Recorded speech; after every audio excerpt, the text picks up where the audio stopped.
This is my life with albinism. Now, this is my life with albinism. And this is my life with albinism. I'm your host, Dale, and I have two special guests with me, one of which I've had him on the show before, but we also have a brand new guest. So I'm going to let them introduce themselves, starting you with the new guest. My name is Christian Dudley. I got to meet Dale a little bit ago at the NOAA conference in 2024, and got to talking, and I'm glad to be here talking with him and CJ. It's going to be great. And let them know where you're from and also your socials if you would like to give them out. Sure. I'm from the DMV area, Virginia side, so like Chantilly, Virginia, and my social for Instagram is Christian_Dudley. Shoot me a follow. Right, you? Oh, my name is Kado. Kado, I go by CJ because my name is French, so I prefer CJ. It's pretty much easy.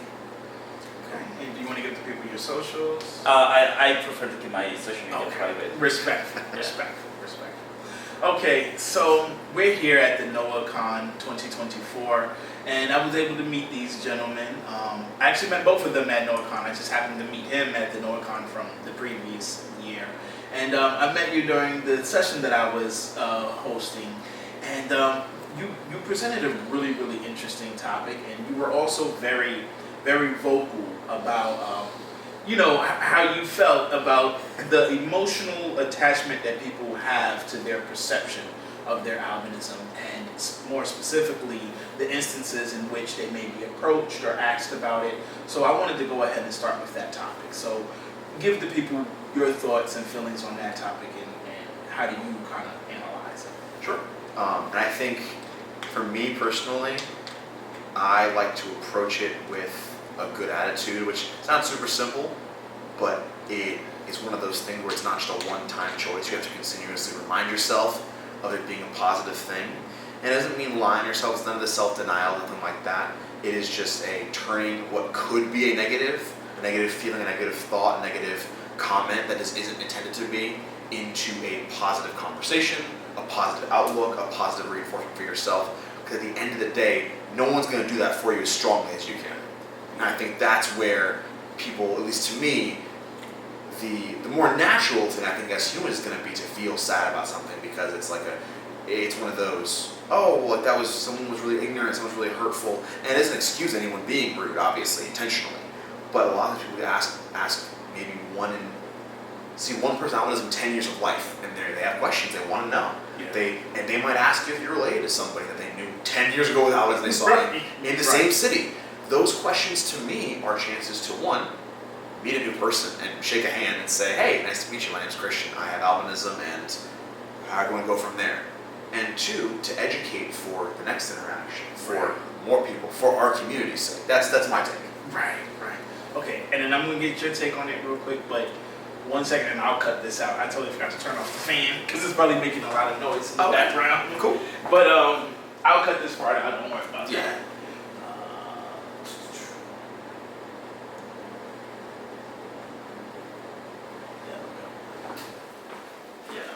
Totally I'm so glad because I was supposed to remember to do that so that I wouldn't have the background noise interference.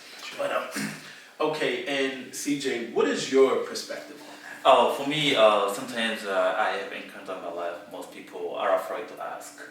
They are afraid to ask. They see you, they see that you are different, and they might know that you have albinism, but they're afraid to hey, do you have albinism? Or after you approach them and you talk to them, they be like, oh, you know what? I was afraid to ask. I feel like it was offending, but I'm like, no, for me, if you don't ask me if I have albinism, I'm not the kind of person who's gonna be like, hey, my name is CJ, I have albinism. No, no, why would I do that? No. Right. So for me, if you ask me, I will, respond appropriately. Also, the more you get those negative comments, the more you get strength to deal with it. The more you get, the more you get the power to respond to that. So if you never get negative comments, you will be just like, nothing has happened to you.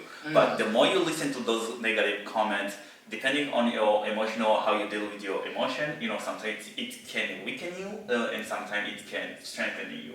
So so yeah, that's how I deal with it. For me, so I grew up in Africa, so I have had people who call me different name, and I've had friends who were very, very supportive. But when you are a child, sometimes when you get into a fight, those names come out. This, that, and So yeah, I grew up, knowing that where to defend myself, or how to respond to my emotion, how to be that. That's great. And to elaborate on both of you guys' points, and really yours too, is that I feel the same way you do, right? Where if somebody asks you a stupid question or a silly question about albinism, it's not that the person is trying to be offensive. It's just they just don't know. Right. And like you said, I think the biggest part about that is just ignorance, right? Ignorance just means you do not know something. Yeah. That's it. You know what I mean? And what bothers me is when people with albinism take that time to be offended, to feel offended 100%. when questions are asked. And I'm like, that's not productive for you or them. Right, yeah. You know what I mean? Because here's my thing. If somebody does ask you a silly question about albinism, number one, it just means that they just don't know. Right. And then number two, that's your opportunity to educate them. 100%. Because if you don't, let's say, let's paint the scenario out, right? Let's say a person sees me, they've never really seen albinism before, or maybe this is only their second or third time seeing it, and now they want to ask a question about it because they don't know, and then I feel offended, so I just walk away and I don't want to answer them. 100%. Then you know what that person's going to do? If they're still curious about it, they're going to go on the internet and look at misleading information about albinism that's going to tell them people with albinism can't be under the sun and silly stuff like that. So when you don't take that time to educate them, that leads them into finding more misinformation because they'll probably look at social media or the internet for the answer, versus us where we live with albinism. It's up to us to speak about what we go through. 100%. It's up to us to share that story and to educate these people, because if you tell them about albinism, it's going to be way more accurate than what they will find on some blog post or some forum site, or even sometimes even like a quick Google search will still give you misleading information. Or incomplete information. Right, or incomplete information, exactly. And it just, like I said, it really bothers me when people feel offended, and I could tell that when that part of the discussion came up in the group, number one, I tried to tread lightly because I knew that there were going to be some people in that group that were hypersensitive about their albinism, and it could have turned bad if I didn't facilitate it the right way. So I didn't fully give my opinion on it because I didn't want it to spiral. And also, you're the moderator, so Right. I respect that. And Right. I mean, you're from New York, so I know you don't mind speaking your mind. Right. Which I'm glad. I really don't. But I'm glad about that because Right. for me, my first instinct, and I try to word it very positively too, is more like a calm, like, hey, this is how I do it. My first instinct is like, I hope people don't run into you because then you're going to be the person Right. to get the perception and lead them to that misleading article or that perception of like, oh, I guess this is like how. And it's like, no, like I hope to meet somebody like us and want to ask a question, and then they're going to be encouraged and say, hey, I met someone with albinism today that gave me a lot of information I didn't know. That was really nice to meet him. Right. Or during that discussion, so I shouldn't say I didn't cheat, but I had a little dry run last night with some of our conference members, just informally in the lobby talking about the same issues. Right. And it was all like being a person of color, also having albinism. And Wait, you're black? I'm mixed. Oh, okay. That I was trying to figure it out. Okay. And I looked at his hair and I was like, it's not really that's coarse. black, mom's white. Okay. That's the other thing Wow, I I never came across that before. It's not the most common. You're man. black and white and have albinism. So that's why today I feel like I could offer something, a unique perspective, because it's like, hey, we could have this conversation about who's the most minority here. At the end of the day, I spent my entire life feeling the minority of the minority, but that's fine, because for me, that was I am the person who has the most reason to complain, to be negative, to say I am alone, to say, oh, here's my status, to live, to make it my identity. And I chose and still choose every day to be like, hey, no, this is a chance to show people if there's a conversation about privilege, or a conversation to talk about color of skin, or a conversation about like a unique difference of being the most light skin or not. I can participate, not like an all-knowing way, but in a way of I have a unique perspective that I feel like most people don't have, where at the end of the day, It's a fact about you. It is a piece of information about how you physically appear. That's all it is. And people are like, oh, can you see very well? I have visual impairment. It is, I can drive. I wear very thick contacts. But again, I don't mind answering those questions because they're just facts. They're not, and no one's offended. Like, people are like, oh, like, what do you drive? Like, is it hard for you? Yeah, learning was a little hard. Those kind of questions are so easy for me to answer because they're just pieces of information about me. No different than how tall are you, or how much do you weigh, or how much do you bench. Those are just facts. They don't need to be offensive things. I really like your mindset, bro. Because the mindset that you have is the mindset that people with albinism should have. Because the issue is, and one of the women said it, right? And the funny thing is, everybody kind of agreed with me. And then towards the end, there was this one lady who sat in the back who was like, well, I don't want to tell the people what albinism is, and I don't want to be obligated to do that. I don't want to do that. Yeah. And when she began to speak like that, then you noticed a couple of other people started to be like, yeah, right. They wanted to now roll in, and then that let me know, okay, these are the sensitive people. 100%. You know what I mean? And I will say this. Oh, go ahead. You want to say something? Yeah, I want to say something. Most of the time, in my opinion, people who are very sensitive or who are offended when talking about albinism are those who don't talk about albinism at home or with their friends, or they try to be avoidant. When it comes to albinism topic, they'll be like, no, I don't want to talk about it. The more you avoid it, the more it will affect you. The more you be sensitive, the more you'll be offended. Absolutely. The more you talk about not only albinism, in every other thing. The more you talk about something, the more you get confident about it, the more you get comfortable with it, So like right now we are comfortable talking about it because I know my friends sometimes. I have friends who never ask me about albinism. They know that I have albinism, but they never ask me. And I have some friends who always ask me questions. Hey, this and that. Can you see that? Can you see this? The more I get those questions, the more I feel confident. I feel like, okay, this guy know me. They know me. They know my. They know I cannot see far. They know I cannot read that far. So I feel confident. So those who are very sensitive, offended, they have to see. How often do I talk this topic? So I was just going to say, when you mentioned like building the confidence, it's strengthening it. Something I took ever since high school was, I ever watched Game of Thrones? But the first episode, Tyrion Lannister, the dwarf, he mentions to Jon Snow, like, he's the bastard of Winterfell. And Tyrion says, never forget what you are. The rest of the world won't. Wear it like armor. Can never be used to hurt you. Yeah. And for me, that was kind of my outlook of like, if I wear it like armor and it's those constant conversations and it's just strengthening me, then at the end of the day, if God forbid someone does have something rude to say intentionally, it will roll off. And then anything that is a positive thing or just a question, that's great. That's a question. That's easy. That's nothing. And my thing is this: even when they ask me a question in an offensive manner, I still know that they're not intentionally trying to be offensive. Yeah. So like when I had like a person come up to me like, hey man, wasn't you at the club last night? Or I have somebody who will come to me and they'll say something like, oh, you have a brother and I know you do. Like, of course that comes off offensive because he's like almost telling me like, I know this and you're gonna lie to me if you say no. Right. So it comes off offensive, but I still don't feel offended by it because I feel like that's just my opportunity to tell him and educate him. No, not everybody you see with albinism is the same person. Absolutely. No, we're not all related. You know what I mean? We might look alike, but we're not. Yeah. You know what I mean? So and I feel like that is more productive, right? 100%. When you hold a negative outlook on your albinism, that's only going to slow you down because albinism ain't going nowhere. The example that, not to cut you off, but let me just say this last part. The example that I always compare it to is like weight, right? If you are fat and people are teasing you about how fat you are, making fun of you about how fat you are, that is something that I can understand you being offended by because you can change that. If I'm fat, I can go into the gym and I can lose that weight. Exactly. I can't do anything about albinism. It is here to stay. So with that being said, why be offended? It's not something you can only worry about the things that you can change. Yeah.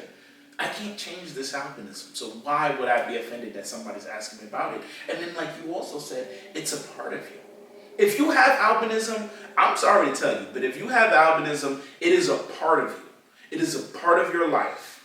So yeah, you might have to answer some questions about it. Because guess what? If somebody sees you with albinism and they don't know much about albinism, who else are they going to ask? 100%. You know, and then the last part is, so that's why I don't like when people say the comment of, well, why do I gotta answer the question? Because you have it. Who else they gonna ask? Absolutely. You know what I mean? But go ahead. Well, I know he had something. I was just saying, with your numbers earlier, the numbers you gave earlier in the forum, Dale put up the percentage, and I did the quick math in my head because math guy over here, and I ballparked it like it's probably just short of 500,000 based on the percentage of albinism stats reported in the world based on current population. Right. And for me, it's like I found a cool stat. I didn't want to bring it because it felt like not the right time, but it's a cool thing for me.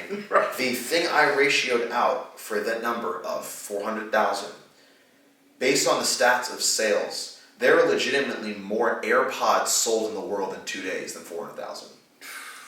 Legitimately. I was just curious because I was thinking about the products that get sold a lot. And I was like, phone, that's too easy. I said, legitimately, there were stats, the average of, I took a divide of last year, and last year it was 275,000 AirPods sold in 1 day. So legitimately 2 days. Wow. And that is the amount of people with albinism on planet Earth based on sales. Right. And so for me, like you said, that might be your one opportunity to share that with them. Sorry, I know you want to say something, CJ. You're good. I was going to say that even it was proven that even psychologically, if the more you hold something to yourself, the more it will affect you emotionally, mentally. So you have to, be comfortable, be confident. You are who you are. You gotta be happy.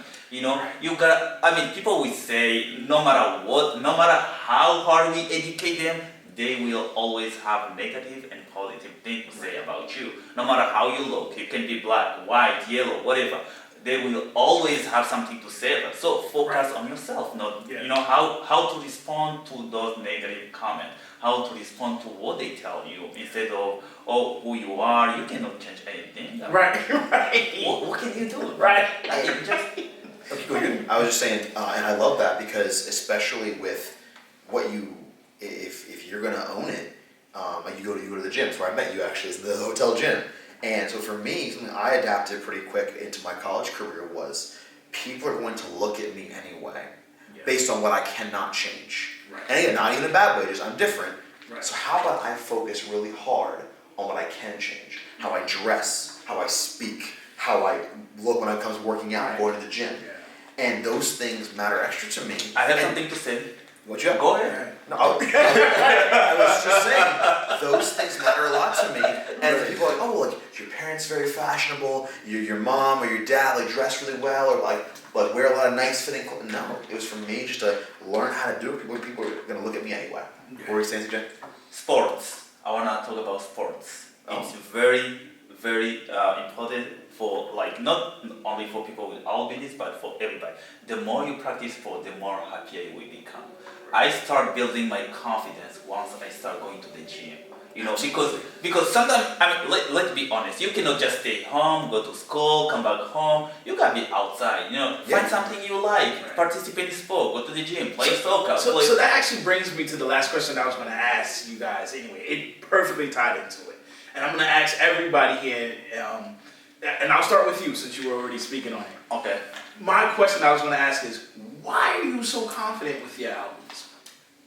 Because the more you get negative comments, the more the more you build confidence. Also, I start building my confidence by exercising. Okay. Because staying home, I used to be that guy who go to school, come back home, go to school, come back home. I was in bad shape, and I was just pathetic and terrible. So I started going to the gym, play soccer. I made friends. Right now I'm like, okay. So once you are, in French we say, un esprit sain dans un corps sain. You have to be physically fit or okay, so your mental can adapt with your body. If your body is not in a good standing, believe me, your mind also will be in a budget. So that's how I develop my confidence is by exercising it, meeting people, talking to people. I mean, go out, tell yourself, okay, today I'm gonna say good morning to 5 person. I wake up in the morning, I say good morning, morning, good morning, good morning. Some, some people will respond, some won't. I mean, I say, okay, I reached my goal. And the next day, so and so. Interesting. Okay, and then same question for you. Why are you so confident with albinism? I think with me, because during high school I wasn't very confident until maybe my senior year, and even then, it became more of a confidence booster, or being confident as part of personality come college. That's kind of when I really got into that mode. And it grew from grad school and kind of just entering my career and starting driving. It's in a lot of individual things. I think the thing for me I can attribute, if I had to pick one aspect, was the just diving in mentality. It was one of those things where I went to a pretty big college compared to how little my high school was. My mom worked at a small Christian school to see to it that I had a great education, and I'm very grateful for it. I graduated with 12 kids, high school, 12 kids.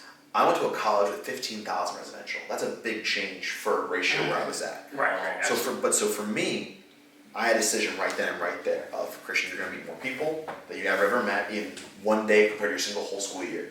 You are going to be on a campus with probably no other people with albinism. I actually did meet one, a sibling duo 1 year from Nigeria. They were super cool to talk to and everything. Either way, and it was, you can either choose to hide, to kind of like slowly, or just jump in, just dive in. And I've been choosing that ever since. And it comes as everything. It's not just, it could be social settings. It could be with some friends, some of my guy friends back in the day, especially during college. It was like, the really impressive, tall sorority girl at the bar. Like, you won't go talk to her. Me? Oh yes, I will. But again, it was the just jump in, and it was the. So for you, your confidence came because you just had enough. You just flipped that switch one day to say, you know what, enough is enough. I'm going to go out. I'm going to be social. I'm going to do normal stuff. I think it was choosing. I think of like a gear shift in a car. It was choosing whenever I get in the car to put that on, until it became the mode I drove in. So a switch per se, but it wasn't like it stayed permanently. For a couple of years, it had to kind of be. I had to remind myself, whether it was by talking to somebody or having a conversation, but then that decision became natural. Now it's the mode I switched to. Okay, so it was a transition. It was a transition, but I can just think of a time in my life where I know where that decision started to be made. Right. And that was very, very much a night and day switch. Okay. Did you get any support from friends, or you was just by yourself, or? I had a couple close friends that were very encouraging, but again, one of my lifelong friends, he grew up with me. I knew him since I was 5 years old. To him, I shouldn't say I don't have albinism. To him, I don't have a disability. Yeah. To him, he's like, I don't hold you. You don't have a disability. Right. Well, what I'm saying is, well, I hate when people say that. No. Well, it depends on the person. What I mean to say is, I have a physical limitation based on my vision, and that's what I'm trying to say. Right. As far as he's concerned, though, he's never treated me that way. Right. He's held me to the same standards he would himself. For each other, he's my brother. We're family. And I have other friends like that too, where they didn't treat me with kid gloves. They treated me like, and they asked questions, just like we talked about earlier, and it was for them a very much learning experience. My mom was very supportive of me. She brought my first NOAA event, like a camp as a kid. But even then, my mom's version of support, my mom's from New York. For her, it was, I will teach you to be independent. And not about it, not that she didn't care. It was, I'm going to be gone one day. She's still living and healthy. I'm glad she's around. Yeah. But I'm saying, she's going to be gone one day. I'm pushing you in the water, and you're going to learn to swim. Wow. And she did. And I'm forever grateful because of that opportunity where it was, hey, at school, advocate for yourself. I'm not going to go and tell teachers that for you about you need to move to the front of the classroom. I'm not going to go ask for, she would put me in touch with people, for talk to DBV, the Department of Blind and Visually Impaired people. She put me in touch, but it was, I sent the emails, I had the conversations. She forged a self-advocate out of me from the moment I could have these conversations as a 12, 13-year-old. And you know what? And I think that was amazing that she did that, because look at how it turned out. You learn to be that self-advocate. And it's similar to the reason, now for me to answer that question of why I'm so confident with albinism. And I can honestly say I've always been confident, right? Like I've never hated my albinism. I was never insecure about it, none of that. And it's similar to the reason that what you stated, but a little bit different. My mom, the reason why I'm so confident with my albinism is because my mother always taught me since I was young that you are not different. Yeah, you may have white skin or whatever the case, but you are still my son. You are still black. And not only that, I have clear pictures and memories of my mom defending me out in public about my albinism. I have a memory way back where I had to be like maybe 5 years old, something like that. Like, when you say defending you, what do you mean? Like, I'm gonna give you this example. When I was like 5 years old, I was in the car with my mom, and we were just going to the grocery store. And when we stepped out the car, this random guy walking by was like, "Ha, you're in the car with a white boy." And my mom cursed this dude out right there in front of me. She was like, "Shut up, you stupid mother effer." You know what I mean? From the Bronx. Right. So when she did that, and mind you, I was like 5 years old. So when she did that, that taught me not to care about what people say about my albinism, because I see my mom defending it, and I'm so young. So before I even had enough age to process the fact that I had albinism, that I'm so different, my mom was already defending it and while teaching me, hey, you're not different. I was going to say, based on that story, I have a quick one of my own. Right. It was a very similar shaping, defending moment of my mother, actually, and it's related to my employment. Okay. Because my first real job in high school was working at a fast food restaurant. I won't name it because I don't need to do all that. But it was in my hometown, and I was really excited. I wasn't like all about fast food. I'm happy to do it. Customer service. I started to like people at this point. I'm really getting involved and just talking to people, and I couldn't see the screen fast enough based on their standards of how quick I needed to be ready. Right. I worked, I think, 8 shifts, and I was let go. And my mom, some of the personnel and management kind of emailed us and said, basically, for lack of a better phrasing, your son's vision limits him to where he can't be part of the team.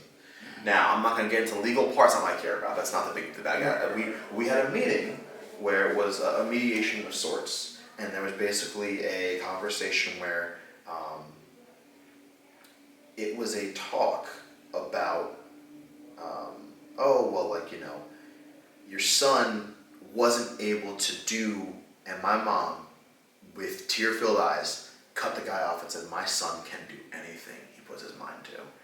And I'll never forget that moment as long as I live, because that for me, I didn't get, there's no money or anything out of it, but that I don't get. That was for me a driving force in my career building to this day. Right. And I'll never forget as long as I live. And that's what it takes. And this is the last thing I'll say, is that I've noticed that when you have, there's hardly ever any in between when it comes to albinism. You have the people that either love it and they're confident, or the people who are very sensitive about it and insecure about it. Yeah. Sometimes you catch the people that's in between, but usually it's one or the other. And what I've noticed is the biggest, not the only, but the biggest driving factor on whether a person becomes confident with their albinism or not is the love that they come home to. 100%. When you have albinism and you come home to a loving family who doesn't maliciously tease you about it, who encourages you and teaches you that you may look different, but you're not different. When you, like how I came home to, when you come home to that kind of love, those are going to be the people who become adults who say, you know what, I love my albinism, and never been bothered by it since they were growing up. 100%. And then when you have, and then on the flip side, when you have those people who may treat you, those family members who do treat you different because of your albinism, or treat you maliciously because of your albinism, or you just don't have loving support to come home to with albinism, that turns out to be the people who don't like their albinism. They're sensitive about it, they're insecure about it. It takes a whole lifetime of change for them to eventually get over it. Yeah. You know what I mean? And that's usually the difference, you know. And I just wanted to give that last piece. But I want to thank you, gentlemen, for doing this episode with me. This was better than I expected, man. You've really set off a really good topic, bro. Thank you for inviting me, and thank you for leading that formula. Like I said, I'm really grateful to have been here and met you guys, let alone be part of a podcast. So Definitely. thank you. I really Definitely. appreciate it. Man. All right, another amazing episode of Life with Albinism podcast. You guys, make sure y'all subscribe to the YouTube. Make sure you go to the website, lifewithalbinism.com.